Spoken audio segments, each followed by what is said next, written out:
उन्होंने अपनी राम रसावली में मधुकर शाह जी का वर्णन किया। जब तुलसीदास जी ने सूरदास जी ने दिल्ली में अपना चमत्कार दिखाया तो जलालुद्दीन अकबर ने दिल्ली छोड़ दी और आगरा को हिंदुस्तान की राजधानी बनाया। तो वहां बड़े बड़े योद्धा बैठे रहते थे और जितने भी योद्धा थे वो सारे क्षत्रिय, सब महात्माओं के संपर्क में रहते थे।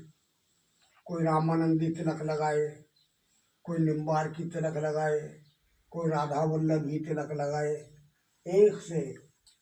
और ऐसे वस्त्र नहीं पहनते थे यानी जो सिले हुए हैं, नंगे चादर डाल के। बड़े बड़े तिलक रहते थे यहाँ, द्वादश तिलक, बड़ा सुंदर स्वरूप जमता था। तो जलालुद्दीन अकबर बहुत कुशल शासक था। उन्होंने कहा कि कल से मेरे दरबार में कोई भी व्यक्ति यदि तिलक लगा के आया तो मैं उसके माथे को लोहे की सलाखों से दाग दूंगा, इसलिए कोई मेरे दरबार में तिलक लगा के ना आवे। अब तो सारे योद्धा चले गए अपने अपने। मधुकर शाह ओरछा के राजा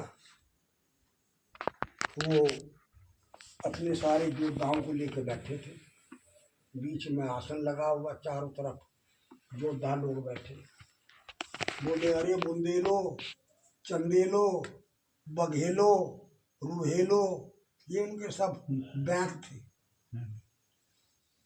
तुमने बादशाह का फरमान सुना है कि कल जो तिलक लगा के आएगा उसके माथे को सलाखों से दाग देंगे, परंतु याद रखो बादशाह के फरमान से बड़ा फरमान हमारे गुरु जी का है, जिन्होंने कहा कि गले में सदा कंठी रखना, माथे पर ऊर्ध्व पुंड धारण करना, और यदि उसने मेरे माथे को लोहे की सलाख से दागा तो याद रखो कि मैं तुरंत उसकी गर्दन को धड़ से अलग कर दूंगा।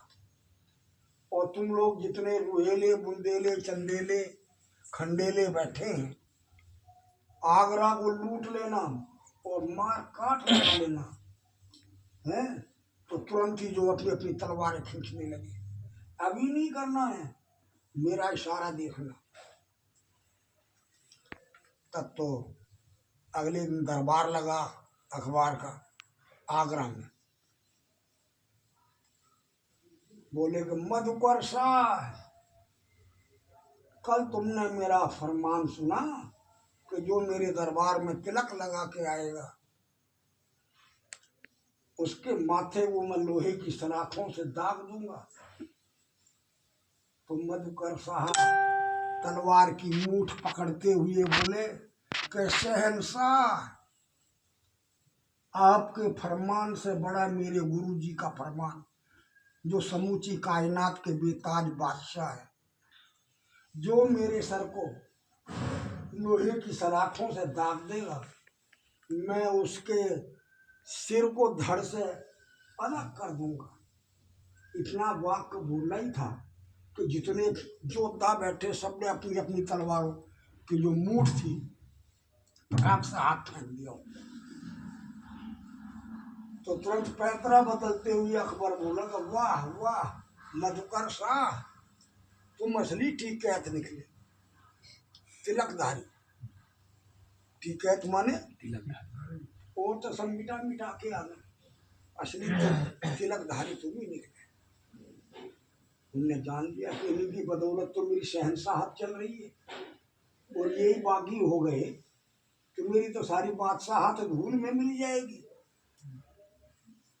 तो ये तिलक वो चीज है, इसके सामने यमराज के दूत भी नहीं आवे, वो भी दूर भाग जाएंगे।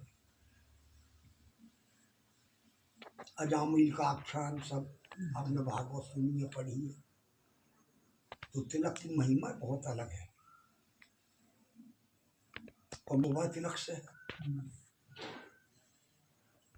आपके पिताजी कितना सुंदर तिलक धारण करते रहे।